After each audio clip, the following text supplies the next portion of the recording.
Hello friends, how are you? I hope you are quite well. RPC second grade English literature के syllabus में literature based एक topic है an acquaintance with the major Indian writers in English. हमारे syllabus में 2022 के exam के बाद से थोड़ा सा पैटर्न चेंज हुआ है।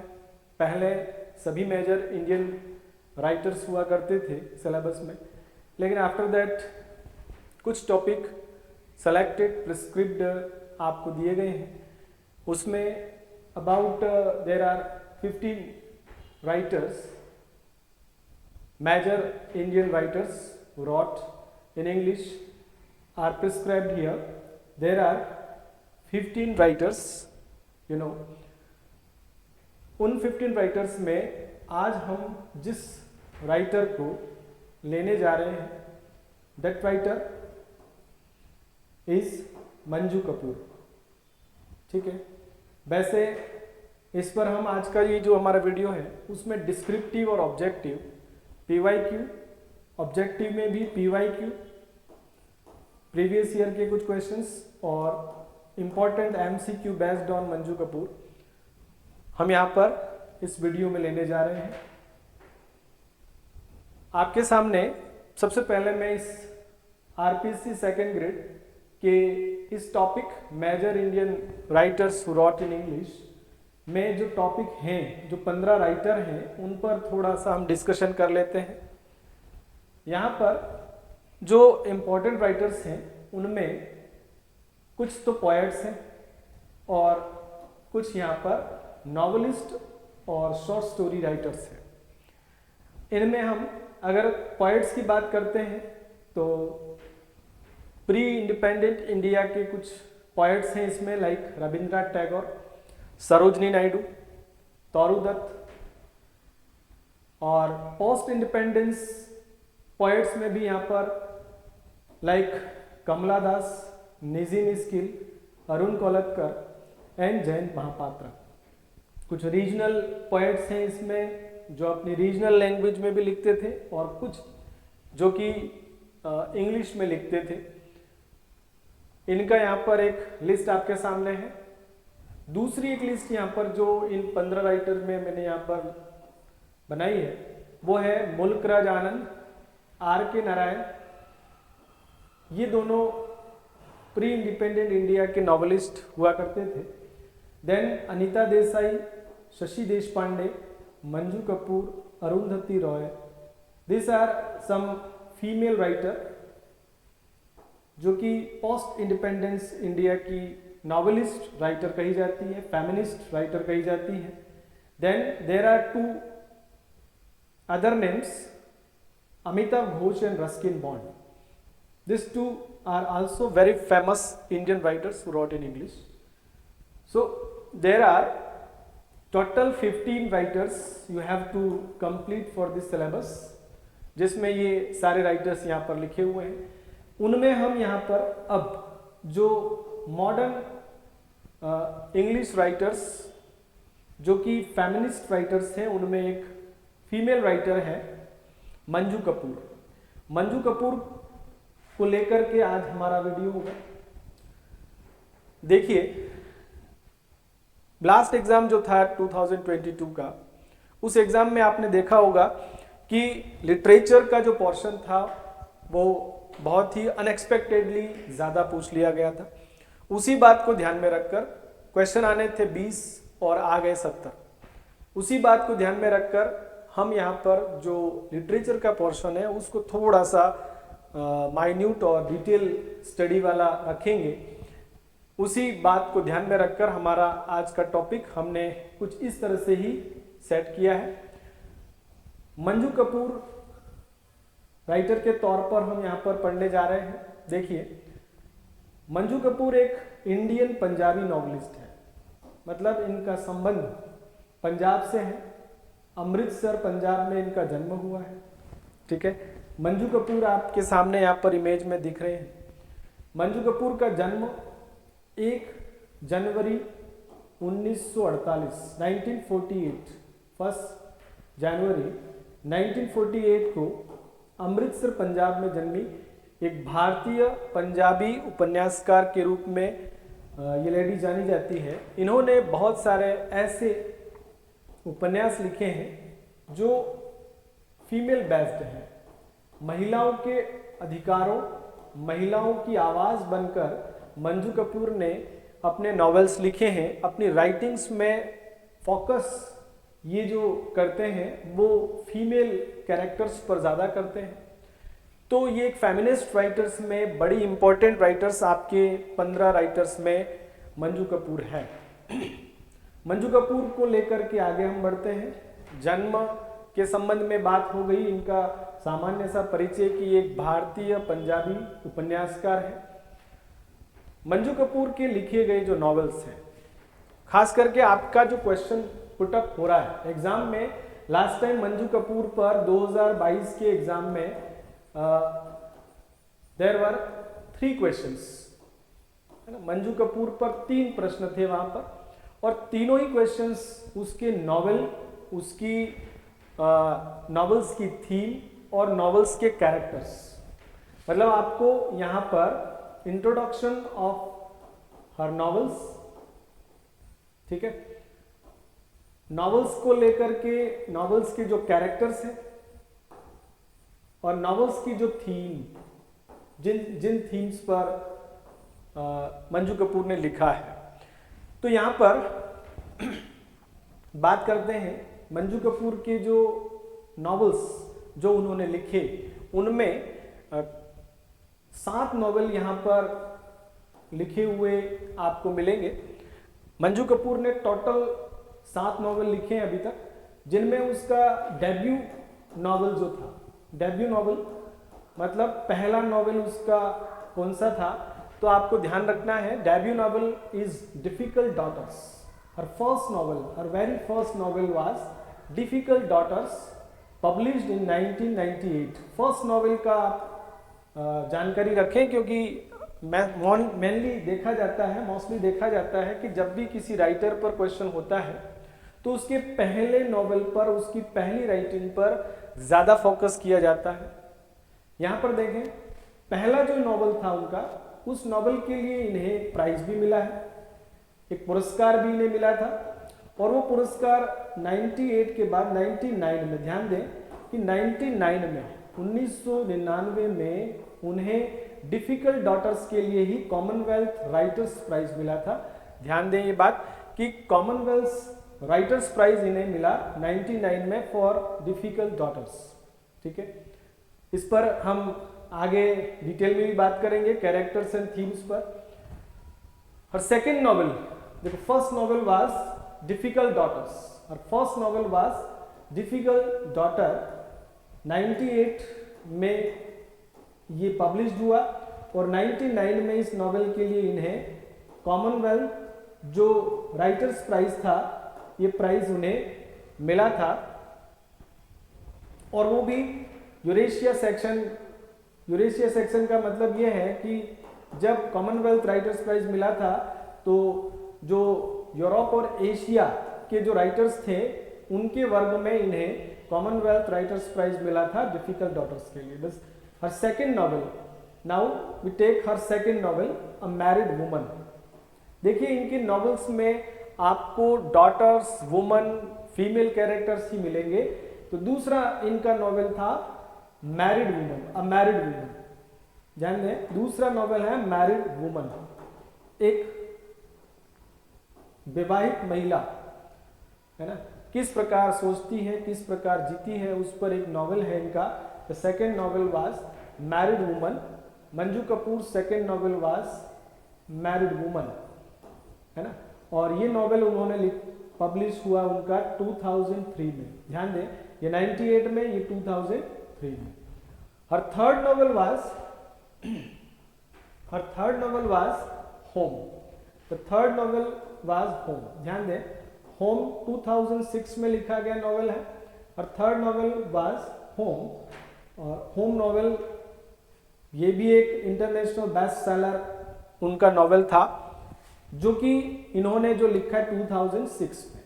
ध्यान दें, 98, 2003 एंड 2006। एग्जाम में आपका क्वेश्चन इनके नॉवेल्स पर कुछ इस तरह से भी बन सकता है, मैच करते हुए कि इनके ये जो पर्टिकुलर नॉवेल्स हैं वो कब कब पब्लिश हुए। तो आपको पहला 98, दूसरा 2003 और तीसरा 2006 में याद रखना है।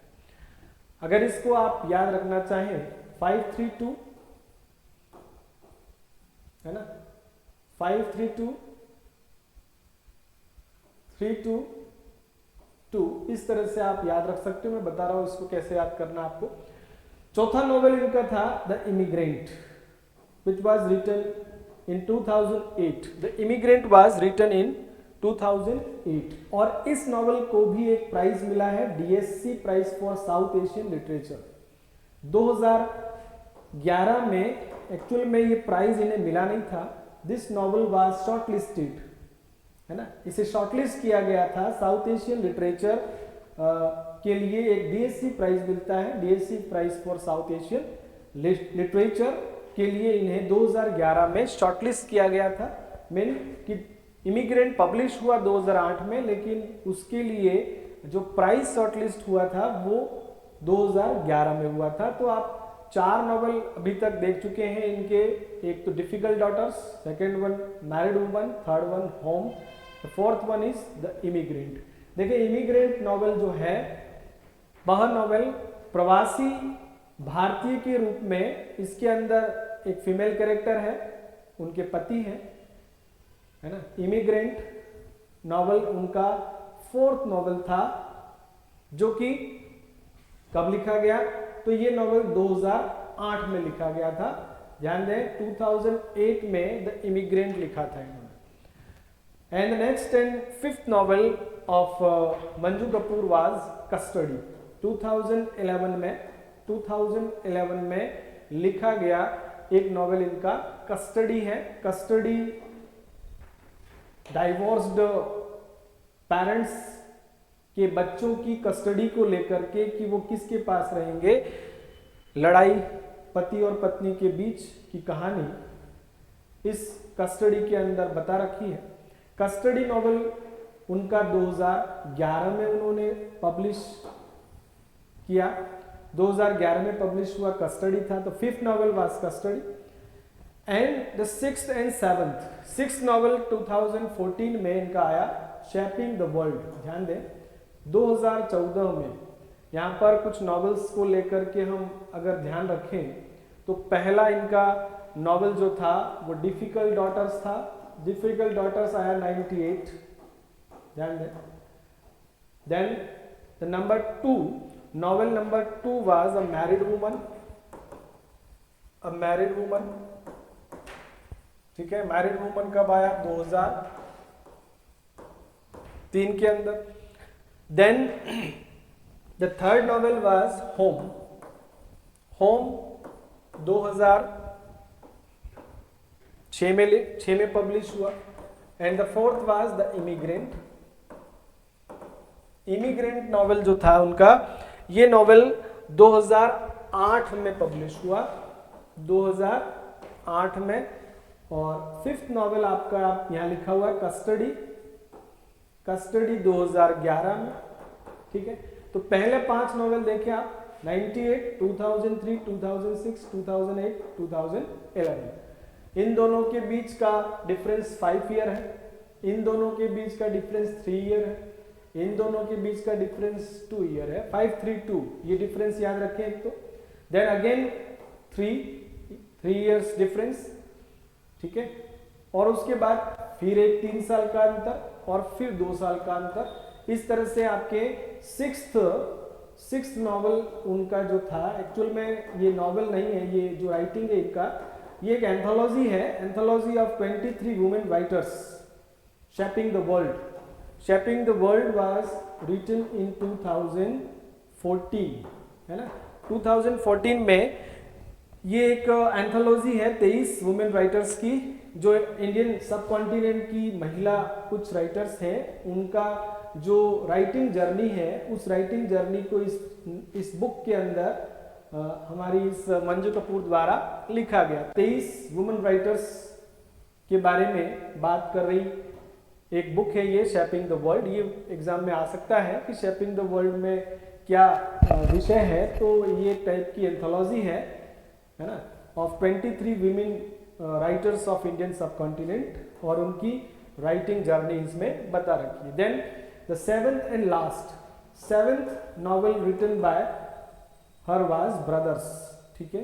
मंजू कपूर का जो सातवां एक और बुक है, नॉवेल है, ये भी 2016 में लिखा गया, ठीक है। तो ये इनकी राइटिंग जर्नी है।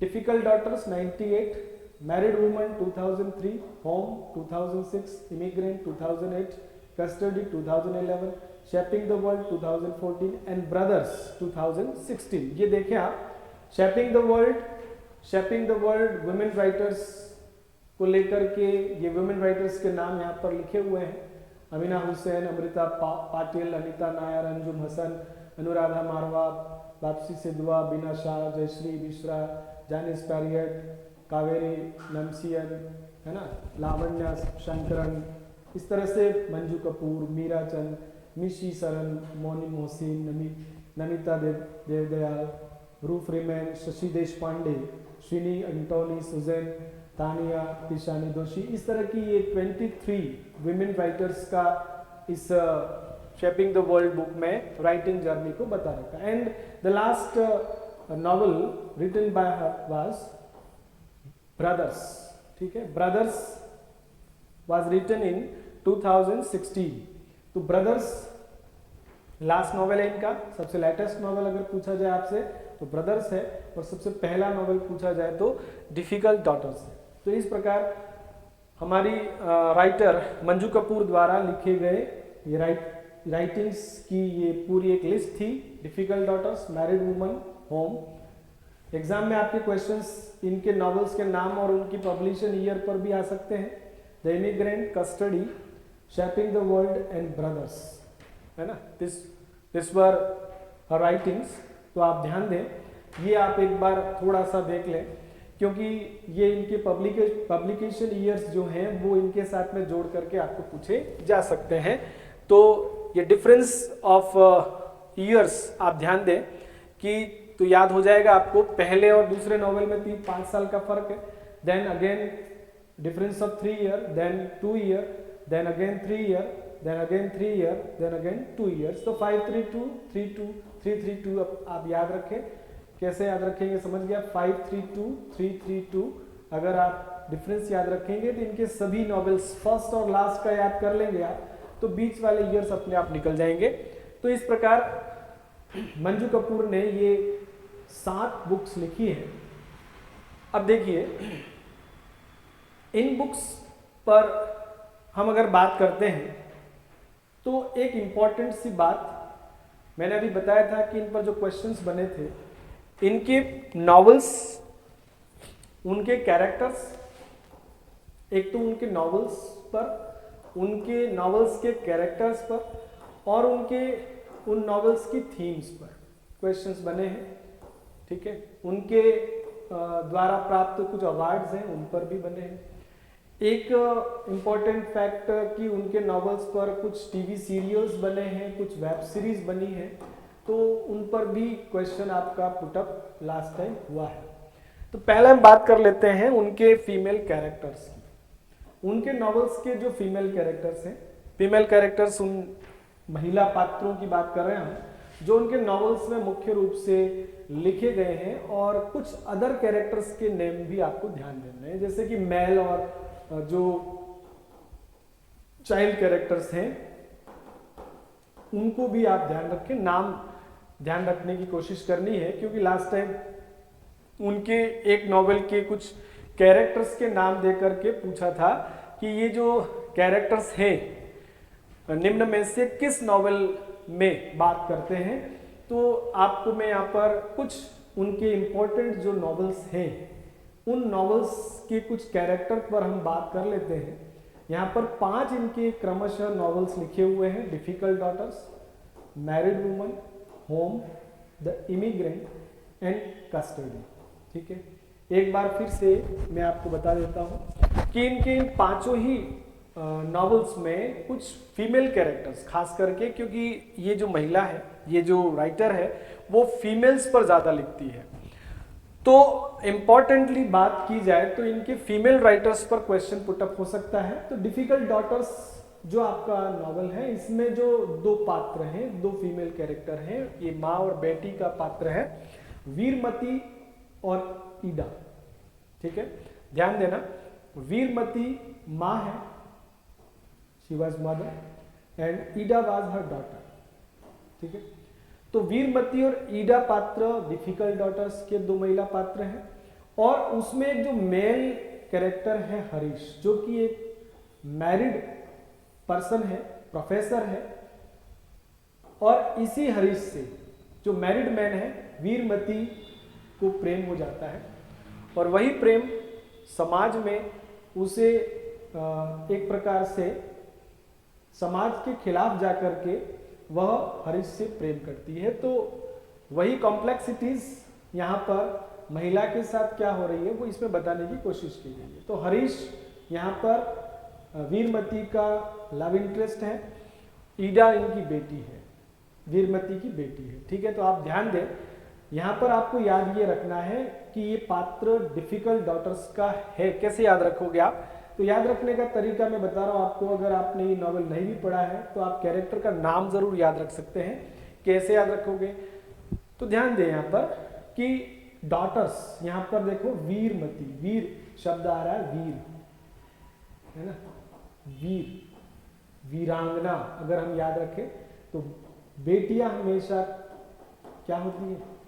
वीरांगना। डॉटर्स हमेशा वीरांगनाएं होती हैं। तो वीरमती डॉटर्स, डिफिकल्ट डॉटर्स, उसकी बेटी ईडा है यहाँ पर, उसको भी आप याद रख सकते हो। ठीक है, ईडा डॉटर्स, देखें आप ईडा, आप पहचान लेंगे वहां पे, ईडा का डी ए देख ले आप, डॉटर्स में आएगा, और वीर बेटियां होती है, वीरांगनाएं बेटियां होती है, तो ये याद रख सकते हो। Like that the second novel was a married woman. Married woman की एक महिला पात्र है आस्था, और दूसरी पात्र है इसमें पिपलिका। ठीक है, ये जो नॉवेल है, एक विवाहित महिला एक व्यक्ति से शादी करती है, हेमंत। हेमंत उसका पति है, आस्था का हस्बैंड है ये, है ना।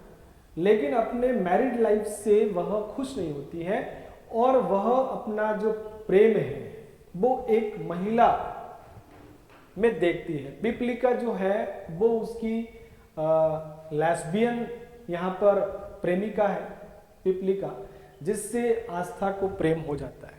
ठीक है, तो ये थोड़ी कॉम्प्लेक्सिटीज ऑफ मैरिड लाइफ पर आधारित एक नॉवल है, जिसमें आस्था और हेमंत पति पत्नी है, लेकिन बीच में पिपलिका जो है वो इसके अंदर द थर्ड टर्न के तौर पर आती है। तो आप इसको भी कैसे याद रखेंगे? मैरिड वुमन, है ना।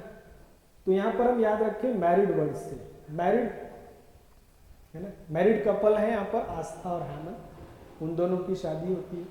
लेकिन आप कैसे याद रखेंगे? भारत एक ऐसा देश है जहां पर विवाह में, मैरिड का मतलब है विवाहित, मैरी को अपन विवाह के लिए, तो विवाह में आस्था भारत के लोगों की होती है। याद ऐसे रखेंगे आप, मैरिड और आस्था को एक साथ जोड़ दें, विवाह में आस्था, है ना, भारत के लोगों की होती है। ठीक है, तो आस्था, पिपलिका और हेमंत, ये तीन कैरेक्टर मैरिड वुमन के हैं। तीसरा इनका नॉवेल और है होम। होम में एक ऐसी बेटी की कहानी है जो अपने घर में पितृसत्तात्मक, जो पितृ प्रधान जो परिवार होता है, उसकी बेड़ियों में जकड़ी हुई है। तो यहाँ पर निशा को याद रखेंगे आप, निशा होम, घर, है ना, घर में निशा, व्यक्ति की रात जो होती है वो घर में ही होती है ना, व्यक्ति की रात। तो यहाँ पर होम की जो फीमेल कैरेक्टर है वो निशा है। ध्यान दे एक बार फिर से, डिफिकल्ट डॉटर्स में वीरमती ईडा है, मैरिड वुमन में आस्था पिपलिका है, होम में निशा है। और निशा जो है वो इन दोनों की बेटी है। यशपाल और सोना इसके पेरेंट्स हैं। ये दोनों पात्र इसके दूसरे कैरेक्टर्स हैं। यशपाल और सोना की बेटी है निशा होम में, ठीक है। हेमंत की पत्नी आस्था है। हरीश की प्रेमिका वीरमती है। तो ये अदर कैरेक्टर्स भी साथ में मैं आपको बता रहा हूँ इनके। तो यशपाल और सोना पेरेंट्स हैं, उनकी बेटी निशा है। यशपाल एक बड़ा ही एजुकेटेड फादर है, लेकिन सोना एक ऑर्थोडॉक्स मदर है, एक रूढ़िवादी माँ है, जिनके बेटी है निशा, ठीक है, जो कि पढ़ना चाहती है, जो आगे बढ़ना चाहती है। The fourth novel the immigrant, है ना। इमिग्रेंट नॉवल एक्चुअली ये तीन ऊपर वाले नॉवल तो मंजू कपूर ने जिस बैकग्राउंड में लिखे, जिस सेटअप में लिखे, वो इंडिया का है, लेकिन इमिग्रेंट जो है वो कनाडा में, कनाडा बेस्ड प्रवास कर रहे एक कपल की कहानी है। कपल यहाँ पर आनंद एंड नीना है। नीना इसकी फीमेल कैरेक्टर है और आनंद उसका पति है। तो आनंद और नीना जो है ये प्रवासी के तौर पर कनाडा में रहते हैं। आनंद डेंटिस्ट का काम करता है और नीना उसकी पत्नी है। वो वहाँ पर प्रवासी के तौर पर रहने लगते हैं, लेकिन उनके प्रेम में भी वो मिठास नहीं हो पाती है और वो किस तरह से वहाँ पर कुछ समस्याओं को फेस करते हैं, उस पर बेस्ड ये एक नॉवेल है द इमिग्रेंट, ठीक है। इसमें आप इसको भी याद रखेंगे, इमिग्रेंट है ना, नीना एंड आनंद, यहाँ पर ध्यान दें। याद कैसे रखोगे आप? इमिग्रेंट के अंदर जो दो पात्र हैं, एक तो है नीना और एक आनंद। एक निशा पात्र है, जो निशा तो घर में रहती है, होम, और नीना और आनंद जो है वो इमिग्रेंट के पात्र हैं, ठीक है। और देखिए आप, last one is custody. The last novel was custody. Here custody में जो पात्र है, महिला पात्र, वो है शगुन। आप ध्यान रखें कि एक सीरियल स्टार प्लस पर इस कस्टडी पर बेस्ड बना हुआ है, जिसको हम ये है मोहब्बतें करके एक सीरियल आया करता था एकता कपूर का, ये है मोहब्बतें। उसमें आपने देखा होगा कि एक महिला पात्र होती है शगुन, है ना। ये है मोहब्बतें जो सीरियल है ना, वो इसी नॉवल पर बेस्ड है, कस्टडी पर ही बेस्ड है, जिसकी महिला पात्र शगुन है। शगुन का पति होता है रमन, है ना, रमन इसका पति है। तो रमन और शगुन के दो बच्चे हैं, रूही और अर्जुन, है ना। छोटे छोटे बच्चे हैं, 10 साल और 2 साल के, रूही और अर्जुन, ये दोनों उसके बच्चे हैं, रूही अर्जुन। और रमन और शगुन पति पत्नी है। तो यहाँ पर महिला पात्र शगुन है, ठीक है, और उसके पति रमन है। ये दोनों शादी करने के बाद डाइवोर्स की बात करते हैं और डाइवोर्स के बाद अपने दोनों बच्चों की कस्टडी को लेकर के टसल चलता है उन दोनों के बीच। उसी पर आधारित एक महिला प्रधान, है ना, एक नॉवल है ये। तो ये 5 नॉवल से जुड़े हुए कुछ कैरेक्टर्स हमने यहाँ पर देखे। एक्चुअल में एग्जाम में क्वेश्चन यही आएगा कि आस्था पिपलिका का संबंध किस नॉवल से है, निशा कौन से नॉवल की प्रोटैगनिस्ट है, नीना और आनंद किस नॉवल के मुख्य पात्र हैं, शगुन, रमन और रूही अर्जुन कौन से नॉवल के पात्र हैं। तो इस प्रकार ही आपको कैरेक्टर पर आधारित भी क्वेश्चन मिल सकता है।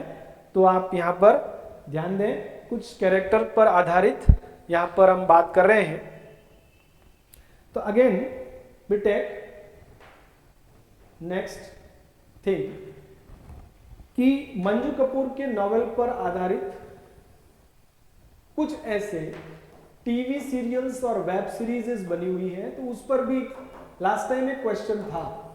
तो आप इस बात को भी थोड़ा सा समझ लें, ध्यान कर लें कि मंजू कपूर ने जो नॉवेल्स लिखे हैं उन पर आधारित कुछ टीवी सीरीज बने हैं, सीरियल बने हैं और एक वेब सीरीज भी बनी है। तो मैंने यहाँ पर एक टॉपिक लिया है इसी नॉवेल्स पर आधारित, TV adaptation and web series adaptation. जो पहला यहाँ पर एक फैक्ट लिखा है द इमिग्रेंट। इमिग्रेंट जो नॉवेल है, ध्यान दें कि इमिग्रेंट नॉवेल जो इन्होंने जो प्रवासी भारतीयों पर आधारित है ना, जो अभी हमने देखा था नीना और आनंद की कहानी पर आधारित एक नॉवेल है इनका इमिग्रेंट, उस पर एक सीरियल बना हुआ है परदेश में है मेरा दिल, एकता कपूर द्वारा ही मंजू कपूर के नॉवेल पर जो तीनों ही टीवी एडेप्टेशंस हुए हैं या वेब सीरीज बनी है वो एकता कपूर ने ही बनाई है। ध्यान दें, एकता कपूर के द्वारा ही द इमिग्रेंट पर बेस्ड एक सीरियल बना है परदेश में है मेरा दिल।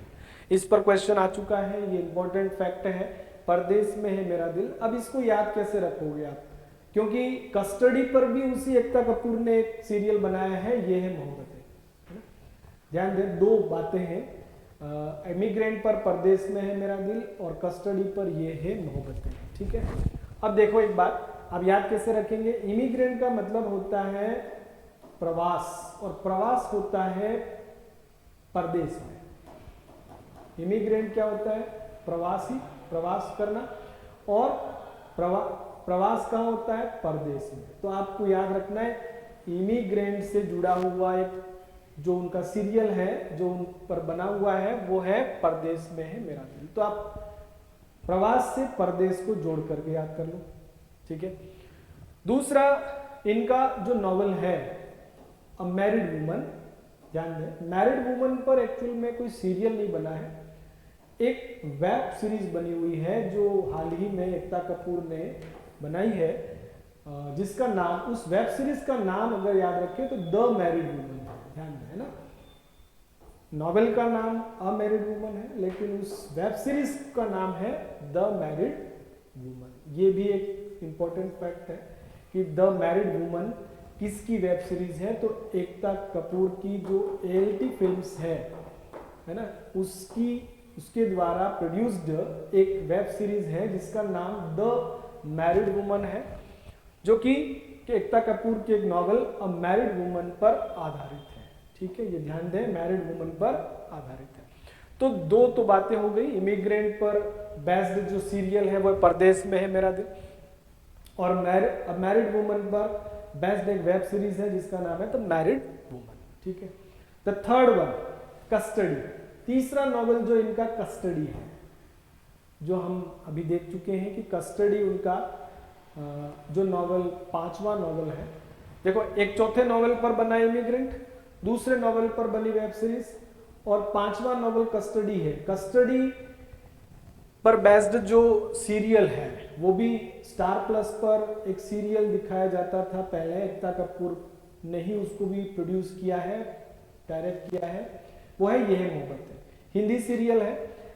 ठीक है, खास करके एक बात मैं आपको समझा देता हूँ कि इसी कस्टडी पर अलग अलग भाषाओं में, हिंदी, मलयालम, तमिल, कन्नड़, है ना, इन भाषाओं में सीरियल बने हैं, और उन सीरियल्स के जो नाम हैं वो सीरियल्स के नाम देखें आप यहाँ पे, सीरियल्स के नामों में यह है मोहब्बतें हिंदी में बना हुआ है, प्राणायाम यहाँ पर नाम लिखे हो देखो, ये सारे सीरियल कस्टडी पर ही बेस्ड अलग अलग भाषाओं में बने हुए हैं। 5 भाषाओं में अलग अलग कस्टडी पर बने हुए सीरियल्स हैं, जैसे हिंदी भाषा में यह मोहब्बतें, मलयालम भाषा में प्राणायाम, ठीक है, तमिल सीरियल बना है कल्याणम मुधल कधल वराई, कल्याणम देखो इसका नाम है कल्याणम, ठीक है, मुधल कधल कधल वराई, ये तो हो जाएगा तमिल में, कल्याणम मुधल कधल पराई। और कन्नड़ में भी बना हुआ है अवनु माथे श्रवणी, अवनु माथे श्रवणी, अवनु माथे श्रवणी, ठीक है, ध्यान दें, अवनु माथे श्रवणी कन्नड़ में बना है, ठीक है। और मराठी में भी एक उन पर आधारित सीरियल है, कस्टडी पर आधारित, वो है नकलत सारे गधले, नकलत सारे गधले, ठीक है, तो याद रखें गधले, गधले शब्द से आप याद रखोगे मराठी, अवनु माथे कन्नड़, ठीक है, और कल्याणम, कल्याणम तमिल, संस्कृत जैसा शब्द है इसमें, तमिल भाषा में बना हुआ है। और प्राणायाम, प्राणायाम मलयालम याद रखना, क्योंकि देखो एम यहाँ भी लिखा है, एम यहाँ भी लिखा है। कल्याणम मलयालम, कल्याणम मलयालम, कल्याणम मुदलम तमिल, अवनम माधे श्रवणी कन्नड़ और नकलत सारे गदले मराठी। तो इस प्रकार से इसी कस्टडी पर 5 अलग अलग भाषाओं में सीरियल्स भी बने हुए हैं। तो हमने अभी जो मंजू कपूर के जो 3 नॉवेल हैं उन पर जो टीवी एडेप्टेशन और वेब सीरीज एडेप्टेशन हुआ है उस पर एक बात की है यहाँ पर। तो बहुत ही महत्वपूर्ण कुछ बातें यहाँ पर हमने मंजू कपूर की राइटिंग्स पर आधारित हमने ली है। एक मैं और आपको बात बताना चाहूँगा, उनका एक नॉवेल है जिसका नाम ब्रदर्स है ना। इस नॉवेल में मंजू कपूर ने कुछ भाइयों की कहानी बता रखी है। भाइयों के नामों की बात करते हैं, कैरेक्टर्स की बात करते हैं, तो यहाँ पर भाई है हिम्मत सिंह, एक तो भाई का नाम है हिम्मत सिंह गैना है ना। इसका एक मुख्य पात्र है जिसकी हत्या हो जाती है, उसके भाई द्वारा ही उसको मार दिया जाता है। हिम्मत सिंह गैना, मंगल इसका भाई है, मंगल, ठीक है, एक कैरेक्टर हो जाएगा इसमें, हिम्मत सिंह और उसका भाई मंगल। और इसी तरह से 2 भाई और हैं इसमें, वीरपाल और धनपाल। ये दो दूसरे भाई हैं, इन दोनों के भाई नहीं हैं, लेकिन इसमें भाइयों की कहानी है। तो उन भाइयों के नामों को याद रखना हमको, केवल कैरेक्टर्स नेम कभी आ जाएं कि मंगल सिंह, हिम्मत सिंह, वीरपाल और धनपाल, ये कैरेक्टर्स मंजू कपूर के किन नॉवेल्स में है, तो किस नॉवेल्स में है, तो ब्रदर्स में है। तो ब्रदर्स का नाम ही भाई है और भाइयों है ना, मेल कैरेक्टर्स के नाम आपको यहाँ पर याद रखने हैं। उन भाइयों के नाम है हिम्मत सिंह, मंगल, वीरपाल और धनपाल, ठीक है। और शेपिंग द वर्ल्ड में 23 विमेन राइटर्स हैं जिनकी एंथोलॉजी आपकी मंजू कपूर ने लिखी है। तो इस प्रकार आप देख रहे होंगे कि किस प्रकार ये जो नॉवेल्स हैं मंजू कपूर के, उन पर हमने ये बात पूरी की। डिस्क्रिप्टिव कुछ बातें मैंने आपको इनके नॉवेल्स पर आधारित कर ली हैं, ठीक है। अब हम इन्हीं मंजू कपूर पर आधारित एक और चीज जो कि ऑब्जेक्टिव क्वेश्चंस यहां पर हम लेने जा रहे हैं। देखिए आप, ऑब्जेक्टिव्स की बात करते हैं तो यहाँ पर इन्हीं मंजू कपूर पर आधारित कुछ ऐसे क्वेश्चंस भी हम यहाँ पर लेंगे जो कि इम्पॉर्टेंट कुछ क्वेश्चंस हैं। देखिए आप, इन्हीं मंजू कपूर पर आधारित कुछ PYQs और कुछ MCQs हम यहाँ पर लेने जा रहे हैं। फटाफट थोड़ा सा क्विक रिकैप भी आपका जो हमने अभी पढ़ा उसका हो जाएगा और आप देख भी लेंगे कि किस प्रकार हम इन नॉवेल्स को जो पढ़े हैं या समझे हैं उस पर आधारित एक PYQ यहाँ पर, पहले PYQ लेंगे अपन, प्रीवियस है ना, प्रीवियस ईयर्स में पूछे गए 2-3 क्वेश्चन है, और दूसरे नॉवेल बेस्ड और उनकी जो राइटिंग्स है उन पर बेस्ड हम यहाँ पर कुछ MCQs भी लेंगे। देखो first question is here, the very first question here is, देखो पहला क्वेश्चन क्या है एक बार आप देखें। पहला प्रश्न है इनका, the television serial based on Manju Kapoor's novel the immigrant. ये क्वेश्चन लास्ट एग्जाम में सीनियर जो आपका एग्जाम था, सीनियर टीचर एग्जाम, वरिष्ठ अध्यापक परीक्षा 2022 में ये क्वेश्चन पुटअप हुआ था, ये प्रश्न पूछा गया था। और ये क्वेश्चन क्या था देखें आप, कि टेलीविजन सीरियल जो कि मंजू कपूर के नॉवेल इमिग्रेंट पर आधारित है। अभी मैंने आपको बताया था इमिग्रेंट है ना, इमिग्रेंट का मतलब मैंने बताया था आपको प्रवासी या प्रवास आधारित नॉवेल है, कनाडा बेस्ड नॉवेल है, जिसके अंदर इसके दोनों पात्र जो हैं है ना, आनंद और नीना, वो प्रवासी के तौर पर कनाडा में रहते हैं, तो मैंने अभी याद करवाया था आपको कि प्रवास से अपन परदेश को याद कर लेंगे, है ना। तो इसका आंसर क्या होगा, यह मोहब्बतें लिखा है, प्राणायाम लिखा है, परदेश में मेरा दिल लिखा है, कल्याणम मुदल कदल वराई लिखा है। देखो ऑप्शंस इसके मंजू कपूर के दूसरे नॉवल के जो विकल्प हैं उन्हें भी यहाँ पर रखा गया है। देखो यह मोहब्बतें भी लिखा है इसमें, परदेश में मेरा दिल भी लिखा है, प्राणायाम भी लिखा है, कल्याणम मुदल कदल वराई भी लिखा है। तो यह मोहब्बतें, है ना, प्राणायाम और कल्याण मुदल कदल वराई, ये तीन जो सीरियल है, ये तीन सीरियल तो उसके नॉवल कस्टडी पर है बेस्ड। किस पर है, कस्टडी पर बेस्ड है, ठीक है।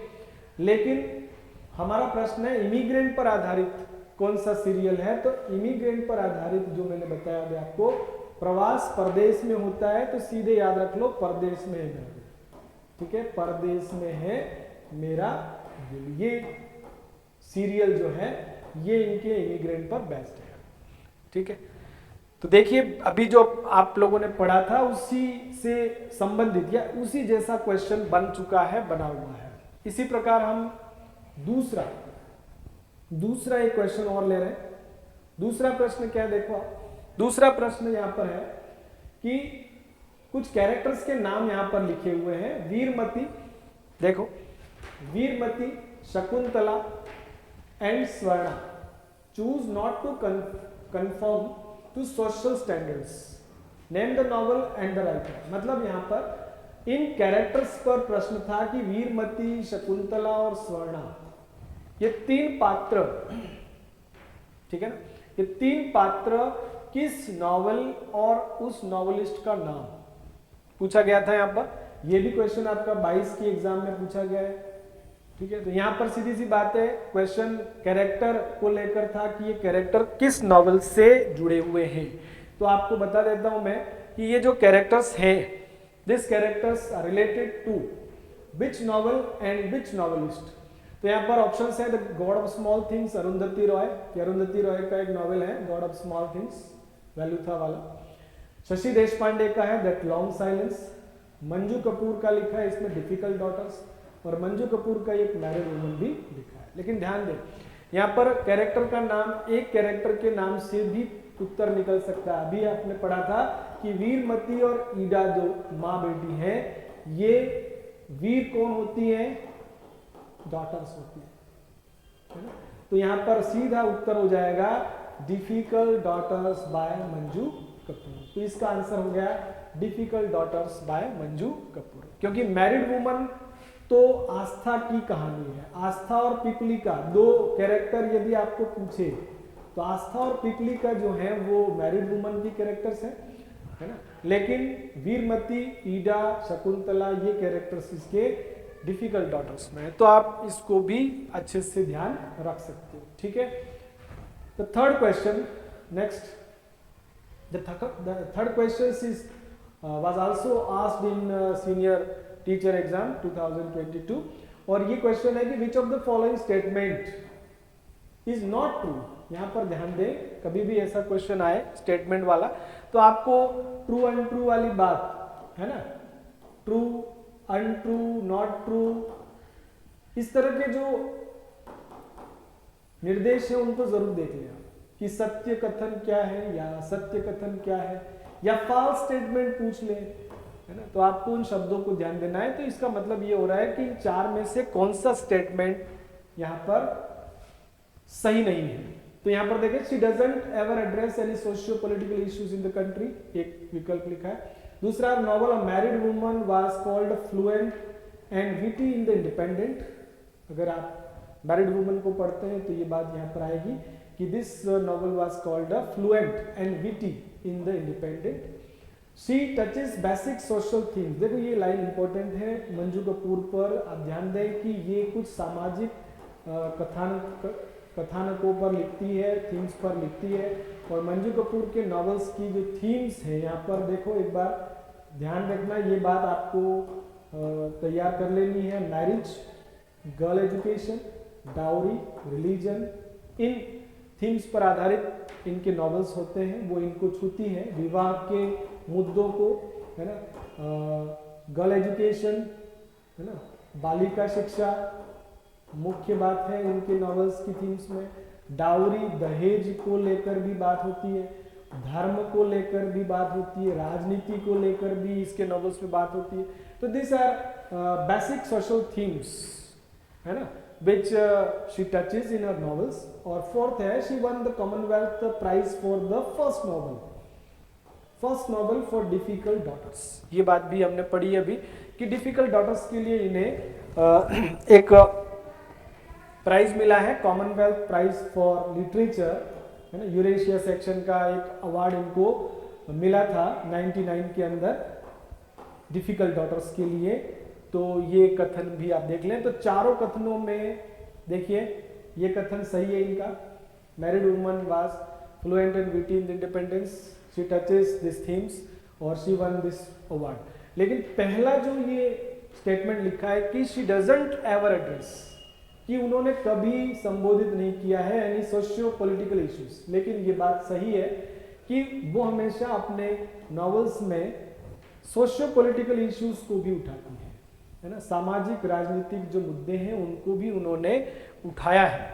तो यहाँ पर नॉट लिखा है, शी डजंट एवर एड्रेस, तो नॉट नहीं होकर के ये वाक्य होता शी ऑलवेज एड्रेसेस, है ना, socio political issues in the country. तो नॉट आया है तो ये कथन नॉट के कारण गलत कथन कहा जाएगा। तो इसका उत्तर ये होगा, आप ध्यान दें और इस लाइन को भी याद रखें कि वह हमेशा सोशियो पॉलिटिकल इश्यूज की बात करती है जबकि यहाँ लिखा नहीं करती है। तो आपका विकल्प नंबर 1 सही उत्तर होगा। ये इंपॉर्टेंट एक क्वेश्चन है जिसके कुछ फैक्ट्स पर आपका इंडिविजुअल क्वेश्चन भी आ सकता है, स्टेटमेंट को लेकर के या सीधा भी। देखो, the next question is the television serial based on Manju Kapoor's novel custody. वही प्रश्न रिपीट हो रहा है कि the television serial based on Manju Kapoor's novel custody. अभी अपन ने एक क्वेश्चन लिया था कि उनका जो इमिग्रेंट पर आधारित जो सीरियल है वो परदेश में है मेरा दिल है, लेकिन कस्टडी, देखो कस्टडी पर आधारित, अभी हमने देखा था कस्टडी पर आधारित जो हिंदी सीरियल है वो है ये है मोहब्बतें। ठीक है, ये है मोहब्बतें एक ऐसा हिंदी टीवी सीरियल है जो कि एकता कपूर ने प्रोड्यूस किया था। शगुन, रमन, है ना, रूही और अर्जुन कैरेक्टर इसके अंदर है। और इन दोनों बच्चों की कस्टडी को लेकर के इन दोनों हस्बैंड वाइफ के बीच का टसल ये है मोहब्बतें में दिखा रखा है। और कस्टडी पर आधारित ये आपका एक सीरियल है।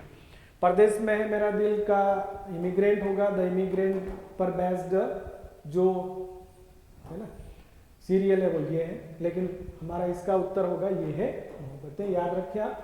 ठीक है, कसौटी जिंदगी की द मैरिड वुमन, ये लिखे। द मैरिड वुमन एक वेब सीरीज है जो भी एकता कपूर ने ही बनाया है। ठीक है, और ये अमैरिड वुमन पर आधारित है, ये भी आप ध्यान रखें। अमैरिड वुमन पर आधारित the married woman web series है, जबकि कस्टडी पर आधारित ये है मोहब्बतें है, और इमिग्रेंट पर आधारित परदेश में है मेरा दिल। ठीक है, फिफ्थ देखिए आप, next question is about the web series the married woman bye Ekta Kapoor based on Manju Kapoor's novel. Manju Kapoor के किस नॉवल पर आधारित? बहुत सरल क्वेश्चन बनेगा अगर ऐसा बनता है, ऐसे बनेगा नहीं लेकिन बन भी जाए तो आपको इसका उत्तर यही मिल जाएगा, the married woman web series पर आधारित, है ना, जो नॉवल की बात करते हैं तो अमैरिड वुमन है। ठीक है, a married woman and the married woman. A married woman novel है, ए अगर आपका आर्टिकल लगा है तो that is novel by Manju Kapur, but when the married woman आ गया तो ये आपका एक वेब सीरीज है ना, जो कि एकता कपूर ने बनाया। The married woman is the web series made by Ekta Kapoor, but a married woman is a novel written by Manju Kapur. ठीक है, ये आप ध्यान दें।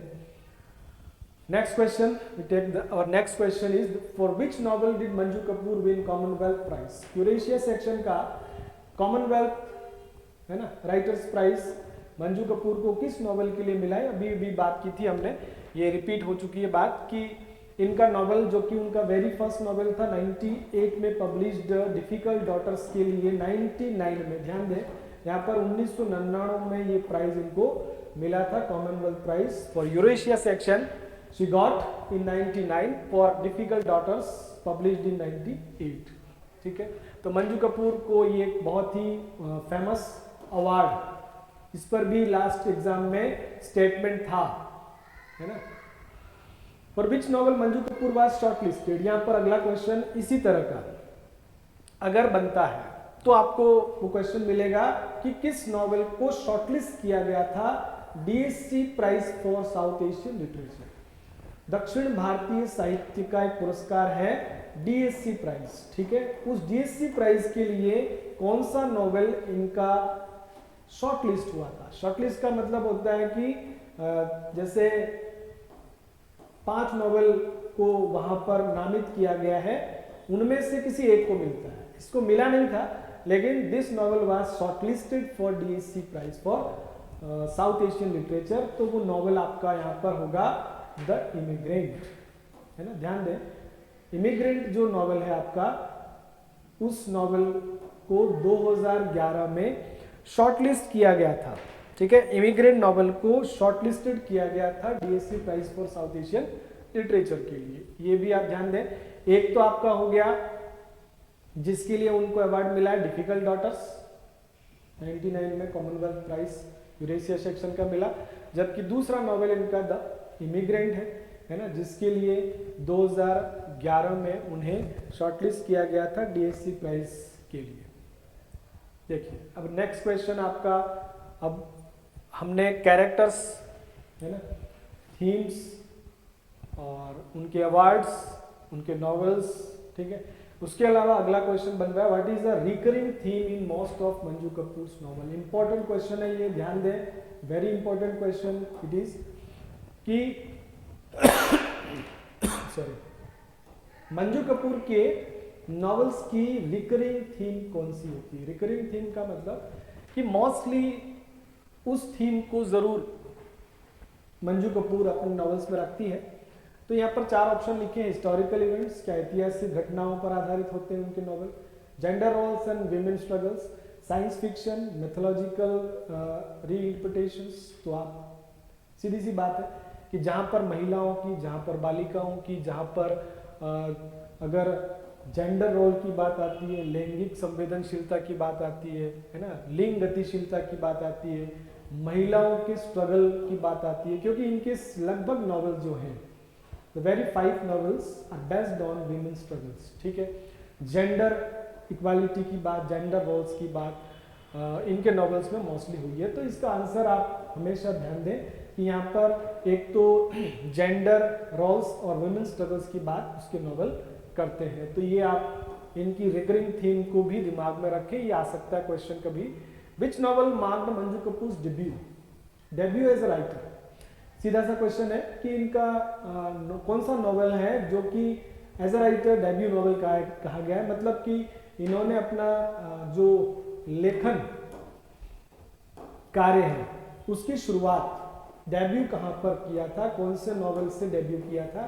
तो लेखन कार्य की शुरुआत as a novelist, as a writer उन्होंने किससे की थी। तो यहाँ पर इनके सभी नॉवेल लिखे हैं, the immigrant, difficult daughters, married woman, home, सब लिखे हैं। तो आपको यहाँ पर इनका जो मोस्ट वेरी फर्स्ट जो डेब्यू नॉवेल है उसका नाम है difficult daughters which was published in 1998। ये याद रखना क्योंकि पहला नॉवेल पब्लिकेशन ईयर उसका पूछा जा सकता है। तो difficult daughters was published in 98 and she got Commonwealth prize for this novel in 99, ठीक है।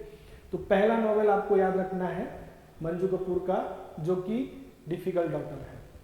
What is the main theme of difficult daughters. यहाँ पर अब बात आ रही है उनके कुछ नॉवेल्स की थीम और उनके कैरेक्टर्स पर। छोटे से क्वेश्चन है, ज्यादा बड़े नहीं है। What is the main theme of difficult daughters. Difficult daughter की मेन थीम क्या है। तो यहाँ पर immigration challenges, partition of India and its impact on women, joint family struggles, custody battles. देखो यहाँ पर 4 स्टेटमेंट लिखे और चारों ही चारों ही जो स्टेटमेंट हैं वो मंजू कपूर के किसी न किसी नॉवेल की थीम्स हैं।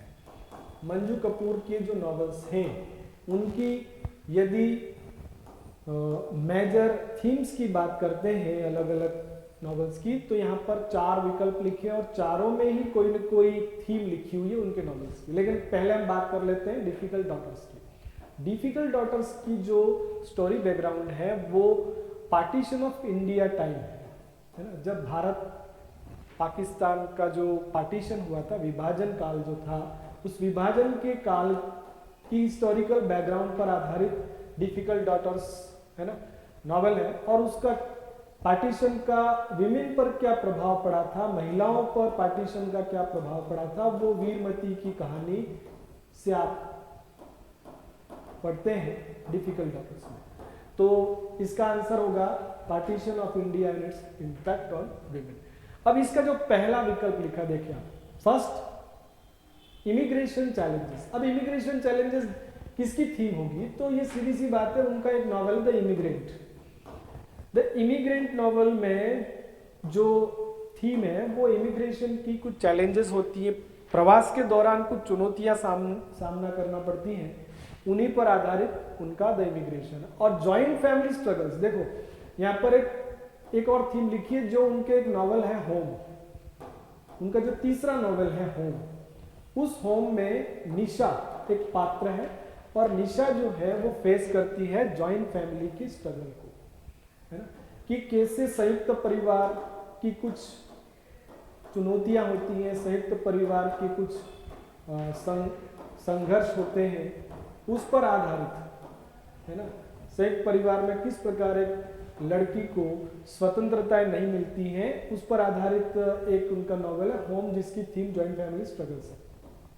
और कस्टडी बैटल्स, कस्टडी का हुआ, कस्टडी नॉवेल में कस्टडी को लेकर के लड़ाइयाँ हैं, है ना, शगुन और रमन के बीच की जो लड़ाइयाँ हैं वो कस्टडी बैटल्स कही जाएंगी कस्टडी की। तो चारों ही नॉवेल की कुछ न कुछ यहाँ पर थीम्स लिखी हुई है उनके नॉवेल्स की।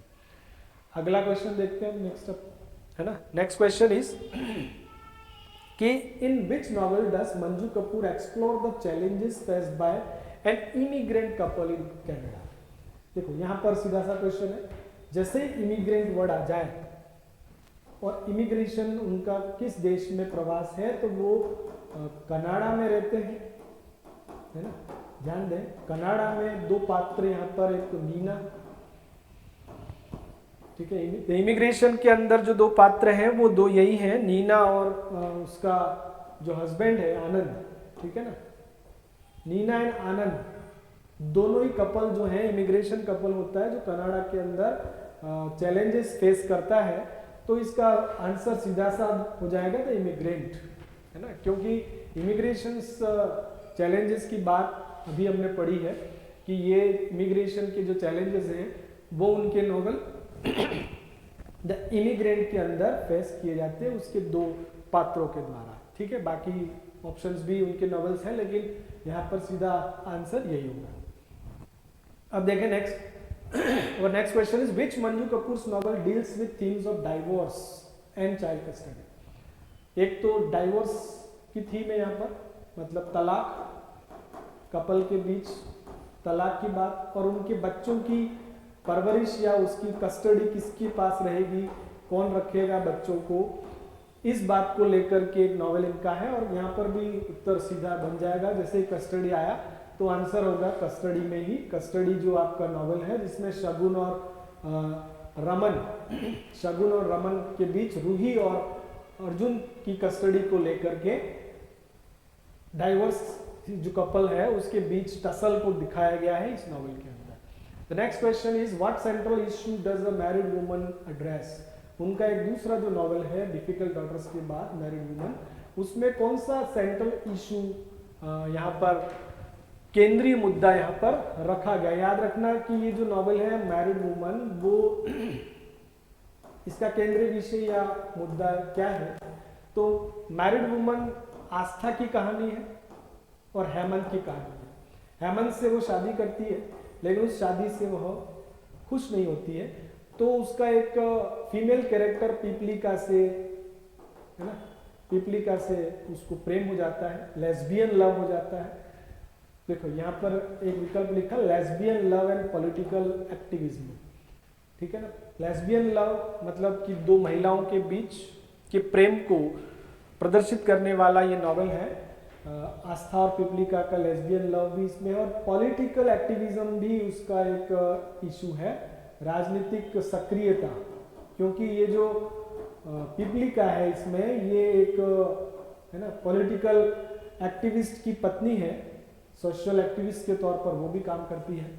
तो lesbian love and political activism इस मैरिड वुमन का सेंट्रल इशू है।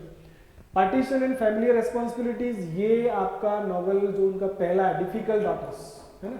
डिफिकल्ट डॉटर्स में पार्टीशन की बात है, फैमिलियल रेस्पॉन्सिबिलिटी की बात है, पारिवारिक जिम्मेदारियों की बात है। तीसरा इसका विकल्प इमिग्रेशन स्ट्रगल्स की बात इमिग्रेंट में है, अभी अपन ने पढ़ा इमिग्रेशन की स्ट्रगल्स इमिग्रेंट में है। एंड चाइल्ड कस्टडी बैटल्स जो है वो कस्टडी का। देखो यहाँ पर भी चारों ही जो विकल्प है, चारों ही जो ऑप्शंस है, जो स्टेटमेंट्स है, उनमें उसके चारों नॉवेल्स की सेंट्रल इश्यूज डिस्कस किया हुआ है। आप इनको ध्यान रखें क्योंकि एग्जाम में कोई भी नॉवेल का थीम या कोई सेंट्रल इशू आपको पूछा जा सकता है, ठीक है। What is the main focus in the story of Manju Kapoor's novel home. Home की बात है यहाँ पर, इनका जो थर्ड नॉवल है होम, जिसमें निशा है ना, निशा एक पात्र है जो एक पेरेंट्स की संतान है और घर की समस्याओं से उलझी हुई एक लड़की है। तो what is the main focus in the story of Manju Kapoor's novel home. तो यहाँ पर N immigrant family adapting two Canadian culture, ये तो द इमिग्रेंट के अंदर है, ठीक है। The complexities of a joint family and gender dynamics, women struggle for custody, ये तो कस्टडी का है, कस्टडी का मेन फोकस है ना। Young woman search for independence in marriage, ये आपका मैरिड वुमन का है, ध्यान दें। मैरिड वुमन में जो आस्था होती है, एक युवा महिला है जो कि शादी में उसकी स्वच्छंदता को ढूंढती है ना, वो खुश नहीं है अपनी शादी से। तो मैरिड वुमन में ये है, young woman search for independence in marriage, woman struggle for custody in children, custody का है।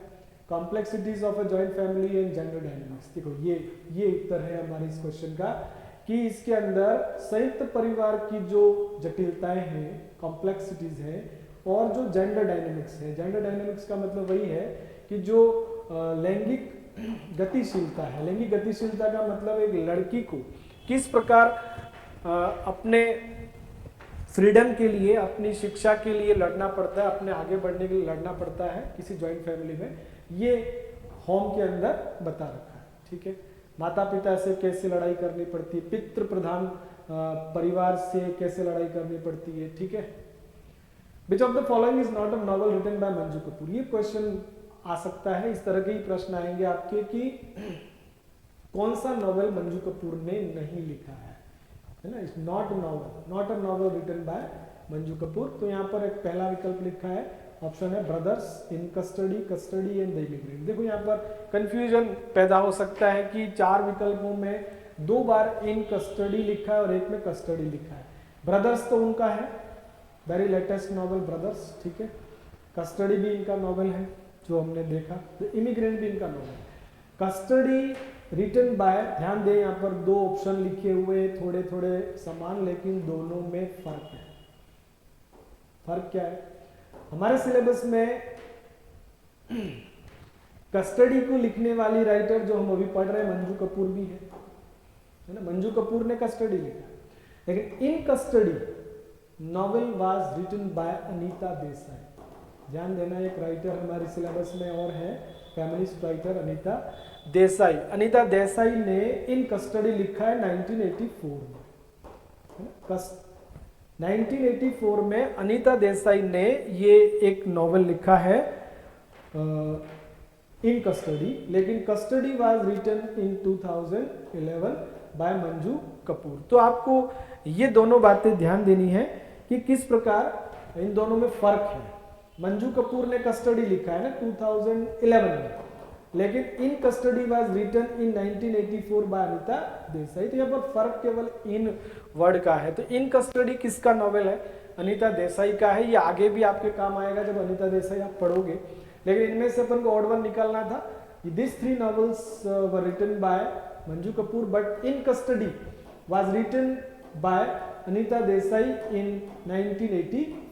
ठीक है, ये क्वेश्चन भी थोड़ा इंपॉर्टेंट बन पड़ता है। देखो next question is who is the protagonist in Manju Kapoor's novel difficult daughters. ये क्वेश्चन बड़ा इजी है कि मंजू कपूर के नॉवल डिफिकल्ट डॉटर्स में कौन प्रोटैगनिस्ट है। प्रोटैगनिस्ट का मतलब होता है जो मुख्य पात्र, मुख्य नायिका है ना, प्रमुख पात्र कौन है, तो मुख्य नायिका पात्र इसमें कौन है। तो यहाँ पर एक ऑप्शन लिखा है शगुन, देखो लेकिन शगुन प्रोटैगनिस्ट है कस्टडी की। ठीक है, एक ईडा लिखा है, एक वीरमती लिखा है, एक रूही लिखा है। ध्यान दें, रूही भी कस्टडी की ही एक चाइल्ड कैरेक्टर है जो कि शगुन और रमन की बेटी है। ठीक है, ईडा जो है वो वीरमती की ही डॉटर है। डिफिकल्ट डॉटर में वीरमती जो है, ये आपका उत्तर होगा कि प्रोटैगनिस्ट वीरमती है, लेकिन Ida was Virmati's daughter and the story of difficult daughters was described by Ida. ठीक है, ईडा जो उसकी बेटी है वही इस कहानी को यहाँ पर फ्लैशबैक टेक्निक से बोलती है, फ्लैशबैक में जाकर अपनी माँ की कहानी को बताती है। तो आंसर इज वीरमती। ध्यान दें, डिफिकल्ट डॉटर्स की प्रोटैगनिस्ट कौन है, तो वो है Veermati. Next question is who is the protagonist in Manju Kapoor's novel a married woman. हमने अभी डिस्क्रिप्टिव जब किया था मंजू कपूर का, तो इनकी जो नॉवेल्स हैं उन नॉवेल्स को हमने कैरेक्टर वाइज देखा था। तो मैरिड वुमन जो सेकंड नॉवेल है इनका, इसमें कौन प्रोटैगनिस्ट है। तो यहाँ पर मैरिड वुमन को अपने डिस्कस किया था कि आस्था और हेमंत की मैरिड लाइफ कॉन्स्टेंट्स में चलती है। ठीक है, तो आस्था यहाँ की मुख्य पात्र है। ध्यान दें, आस्था और एक पात्र पिपलिका भी है इसमें, पिपलिका जो कि उसकी लेस्बियन लवर है। ठीक है, तो पिपलिका भी इसकी एक महिला पात्र है, लेकिन प्रोटैगनिस्ट की बात करें, अगर मुख्य नायिका या मुख्य पात्र महिला नायिका की बात करें, तो मुख्य नायिका जो है वो आस्था ही है। ठीक है, शगुन कस्टडी में, वीरमती आपकी डिफिकल्ट डॉटर्स में और निशा होम में है ना। ये ध्यान रखना, ये सभी इनके फीमेल कैरेक्टर्स हैं जो अलग अलग नॉवेल्स के अंदर। Who is the protagonist in Manju Kapoor's novel home. Home की बात आ गई। अभी देखो, होम में मैंने पहले ही बताया था कि घर में निशा है ना, घर की जॉइंट फैमिली के अंदर एक परेशान बेटी की कहानी है ये।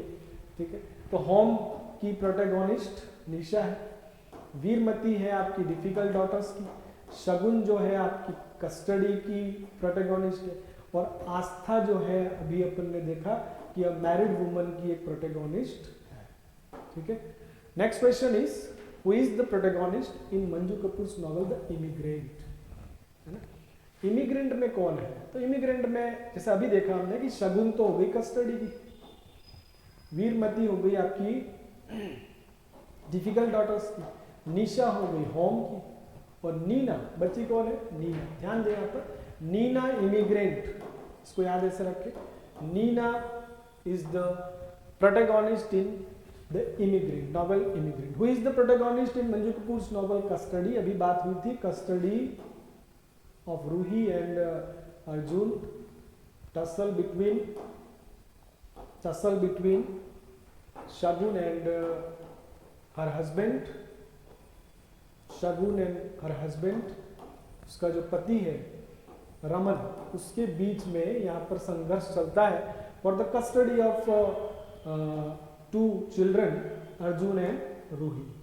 ठीक है, ये इसकी कहानी है। निशा अभी बताया अपन ने, होम की महिला पात्र है, वीरमती हो गई आपकी डीडी की डिफिकल्ट डॉटर्स की, पिपलिका जो है वो आपकी अनमैरिड वुमन में आस्था के अलावा एक महिला पात्र है। ठीक है, तो ये महिला पात्रों की जानकारी इन क्वेश्चंस में सीधी सी आपको मिल रही है। Next, our next question is which Manju Kapoor novel portrays the journey of a woman rediscovering herself. इसमें एक महिला की यात्रा है जो कि रीडिस्कवर कर रही है अपने आप को आफ्टर एन अरेंज मैरिज, है ना। उसकी एक अरेंज मैरिज होती है एक मैन से और कनाडा में जाकर के वो अपने आप को रिडिस्कवर करती है। तो कौन सा नॉवेल है? सीधी सी बात है, ये कनाडा जैसी आया तो आपको प्रवास की बात याद रखनी है और प्रवास से हो जाएगा द इमिग्रेंट, तो इसका उत्तर होगा द इमिग्रेंट। ठीक है, clear. Next is what is the central theme of difficult daughters? यही है, partition of India and its impact on woman. ये पहले भी बात आ चुकी है कि डिफिकल्ट डॉटर्स की सेंट्रल थीम है आपका जो विभाजन का भारत और उसका वुमेन्स पर जो इम्पैक्ट है। Immigration challenge is in the immigrant and family rivalry and politics is in home and, ठीक है, ये किसी की नहीं है। Who is the protagonist of difficult daughter? ये पहले आ चुका है, वीरमती उत्तर होगा इसका। वीरमती की क्वेश्चन आ चुका है पहले। In which historical period difficult daughters set? ये क्वेश्चन देख लें आप कि डिफिकल्ट डॉटर्स कौन से ऐतिहासिक काल की कहानी है, कौन से ऐतिहासिक युग की कहानी है? तो British colonial and partition of India इसका टाइम है ना, ब्रिटिश भारत और जब विभाजन का भारत था उस समय की कहानी डिफिकल्ट डॉटर्स में है, वीरमती की कहानी। What is Virmati's primary struggle in the novel? यहाँ पर देखें कुछ क्वेश्चन अब आपके जो इनके जो पहले दो नॉवेल है उन पर आधारित है कि वीरमती का प्राइमरी स्ट्रगल नॉवेल में क्या है। तो ये पहला ही आंसर इसका है, to pursue higher education and independence. वो उच्च शिक्षा प्राप्त करना चाहती है। वीरमती एक्चुअल में परिवार में शिक्षित रही है तो उच्च शिक्षा अर्जित करना और स्वायत्तता या स्वतंत्रता प्राप्त करना चाहती है। ठीक है, इमिग्रेट टू कनाडा, ये तो आपका जो द इमिग्रेंट के अंदर जो पात्र है, ठीक है, नीना, उसका प्राइमरी स्ट्रगल है। To escape a joint family system, ये आपकी निशा जो कि है ना होम की पात्र है, वो जॉइंट फैमिली सिस्टम से बचना चाहती है, भागना चाहती है। और to fight against child marriage, to fight against child marriage, ठीक है, ये नहीं है इसका किसी का। तो अपना उत्तर यहाँ पर होगा कि वीरमती जो है उसका प्राइमरी स्ट्रगल है हायर एजुकेशन और इंडिपेंडेंस को परस्यू करना। But role does the professor Harish, यहाँ पर ध्यान दें कि डिफिकल्ट डॉटर्स में हरीश का रोल क्या है। तो हरीश की भूमिका पूछिए यहाँ पर कि हरीश जो कि एक प्रोफेसर है वो वीरमती का लव इंटरेस्ट है इसमें, वीरमती उससे प्रेम करती है ना, हरीश से प्रेम करती है जो कि एक मैरिड पर्सन होता है, प्रोफेसर होता है, लेकिन वीरमती को उससे प्रेम हो जाता है। ठीक है, वो narrates the story of difficult daughters, ये क्वेश्चन भी इंपॉर्टेंट है, डिफिकल्ट डॉटर्स पर क्वेश्चन आ सकता है। ईडा, वीरमती की जो बेटी है वो इस कहानी की नरेटर है, प्रश्न आ सकता है हु इज द नरेटर, ये क्वेश्चन बनता है कि who is the narrator of difficult daughters. तो नरेटर कथाकार कौन है इसका? ईडा जो कि वीरमती की बेटी है वही डिफिकल्ट डॉटर की नरेटर है। What award did difficult daughters win? तो आपको पहले ही पता है, Commonwealth Writers Prize for best first book, Eurasia section का ये पुरस्कार पहले भी डिस्कस हो चुका है ना, कि अवार्ड डिफिकल्ट डॉटर को 99 में ये अवार्ड मिला था। Why does वीरमती's family disapprove of her relationship with professor? Professor जो अभी अपन ने बात की थी, प्रोफेसर हरीश, उनके साथ जो उनके संबंध थे उनको क्यों परिवार डिसअप्रूव करता है? इसका कारण सीधा है, इसका कारण है द प्रोफेसर इज मैरिड, है ना, वो प्रोफेसर जो हरीश है वो विवाहित है, इसलिए उसका परिवार उनके प्रेम को डिसअप्रूव करता है, उनके रिलेशनशिप को वहां पर अप्रूव नहीं करता है। ठीक है, what is the significance of education in difficult daughters? है ना, शिक्षा का महत्व, डिफिकल्ट डॉटर्स में शिक्षा पर बल दिया गया है, चाइल्ड गर्ल एजुकेशन की बात कर रखी है। तो डिफिकल्ट डॉटर में शिक्षा का क्या महत्व है? तो it symbolizes rebellion and independence of Veermati, ये किसका प्रतीक है? तो वीरमती की स्वतंत्रता, उसकी जो प्रतिरोध करने की जो क्षमता है उसको शिक्षा से जोड़ा गया, क्योंकि शिक्षित जो होता है वो रिबेलियन और इंडिपेंडेंस जीवन जीना चाहता है। How does difficult daughters end? ये क्वेश्चन भी इंपॉर्टेंट है ना, क्योंकि इसका जो अंत होता है डिफिकल्ट डॉटर्स का वो कैसे हो रहा है? तो डिफिकल्ट डॉटर्स का अंत जो है वो ईडा के रिफ्लेक्शंस के साथ on her mother struggles and vows to live differently। ईडा जो उसकी बेटी है ना, वो अपनी माँ की स्ट्रगल्स को रिफ्लेक्ट करते हुए ये कसम खाती है कि वह एक अलग जिंदगी जिएगी। ठीक है, ईडा जो कि उस कहानी की नरेटर है ना, इस कहानी का अंत जो है वो उसकी कसम के साथ होता है कि वो अपनी जिंदगी को कुछ अलग ढंग से जिएगी। ठीक है। Next is what is the primary theme of the immigrant. तो इमिग्रेंट की थीम तो सीधी सी है, the struggles of N immigrant couple, है ना। पार्टीशन ऑफ इंडिया आपके पहले नॉवेल की थीम है, डिफिकल्ट डॉटर्स की। जॉइंट फैमिली डायनेमिक्स होम की है, कस्टडी बैटल्स कस्टडी की है। लेकिन स्ट्रगल्स ऑफ इमिग्रेंट कपल, जैसे इमिग्रेंट आएगा तो उत्तर होगा द इमिग्रेंट। ठीक है। तो इमिग्रेंट की प्राइमरी थीम है struggles of N immigrant couple. ठीक है। कनाडा में कैसे उस इमिग्रेंट कपल को संघर्ष करना पड़ता है जीवन में, वो यहाँ पर दिखाया गया। Who are the main two protagonist in the immigrant. इनके नॉवेल द इमिग्रेंट, क्योंकि इमिग्रेंट भी एक फेमस नॉवेल रहा इनका, ठीक है, जिस पर फिल्म भी अपने सीरियल भी बन चुका है, प्रदेश में होगा मेरा दिल। तो इसके जो दो मेन कैरेक्टर हैं वो है नीना और आनंद। ध्यान दें, नीना और आनंद, है ना, नीना एंड आनंद। ठीक है। ये दोनों पात्र आपके इमिग्रेंट के हैं। वीरमती और हरीश डिफिकल्ट डॉटर्स के हैं, ये भी ध्यान देना। ये दोनों जो प्रेमी हैं, वीरमती और हरीश, वो डिफिकल्ट डॉटर्स में है। ईदा और माधव भी डिफिकल्ट डॉटर्स के ही दोनों पात्र हैं। और आस्था और हेमंत जो दोनों हैं, आस्था और हेमंत भी इसी के एक नॉवेल जिसका नाम मैरिड वुमन है, मैरिड वुमन के ही दो प्रोटेगोनिस्ट हैं, दो पात्र हैं। व्हाट प्रोफेशन डज आनंद, है ना, जो कि आपके द इमिग्रेंट का आनंद जो पात्र है वो कनाडा में कौन सा प्रोफेशन मतलब क्या पेशा होता है, उसका क्या काम करता है। तो he was dentist in Canada. ध्यान देना, आनंद वाज डेंटिस्ट, है ना, Anand was dentist in Canada.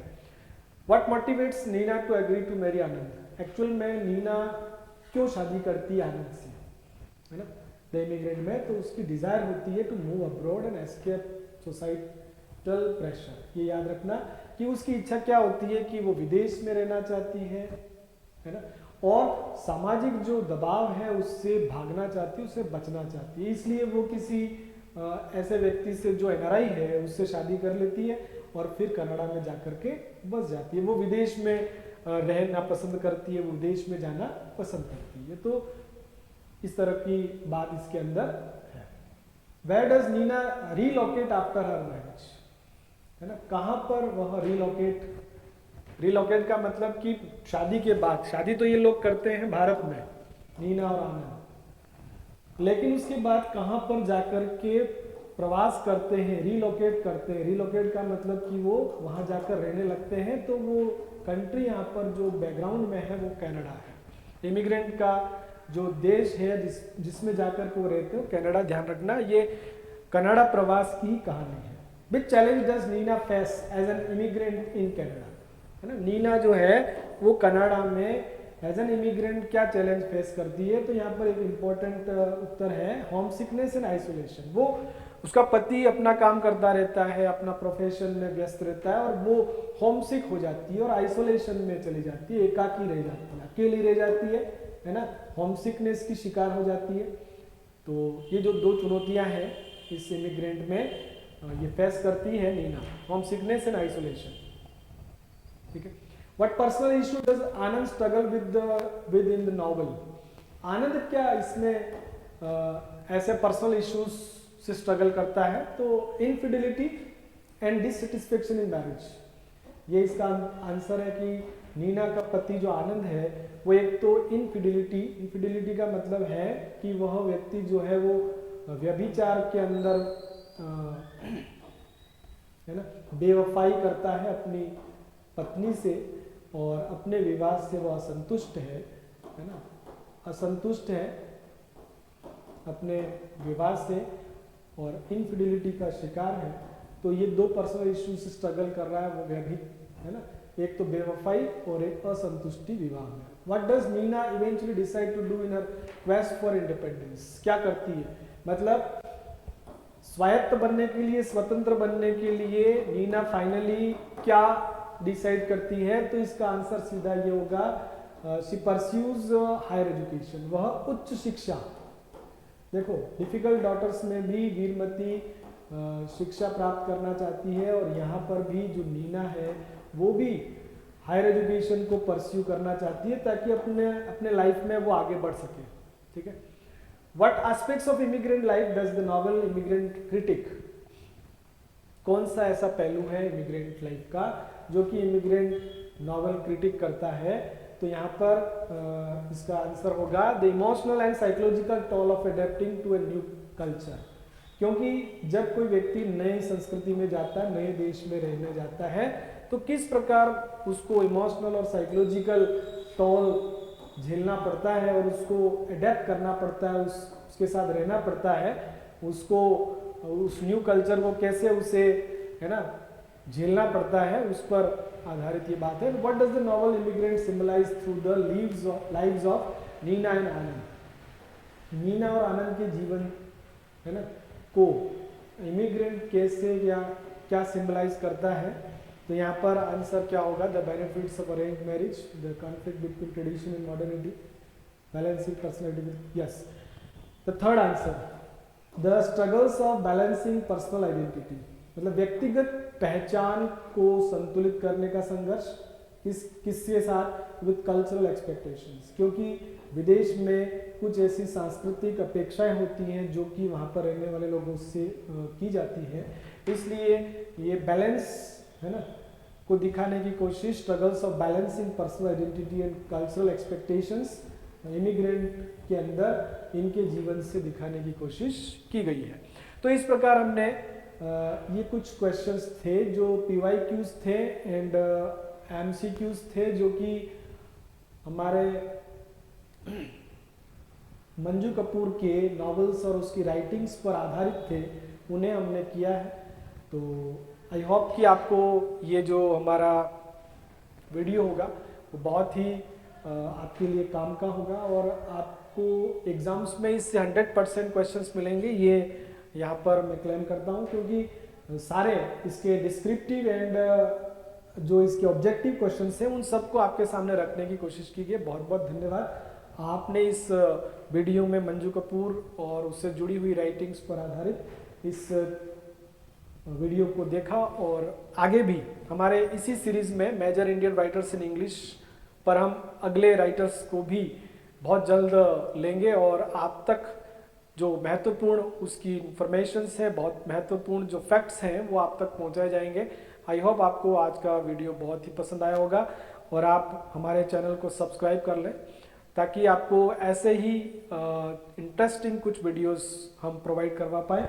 बहुत बहुत धन्यवाद, आपने हमारे इस चैनल को देखा, चैनल को सब्सक्राइब कर दें, वीडियो को लाइक कर दें और उसे शेयर कर दें। बहुत बहुत धन्यवाद, आप इस सेशन से जुड़े। जय हिंद, जय भारत।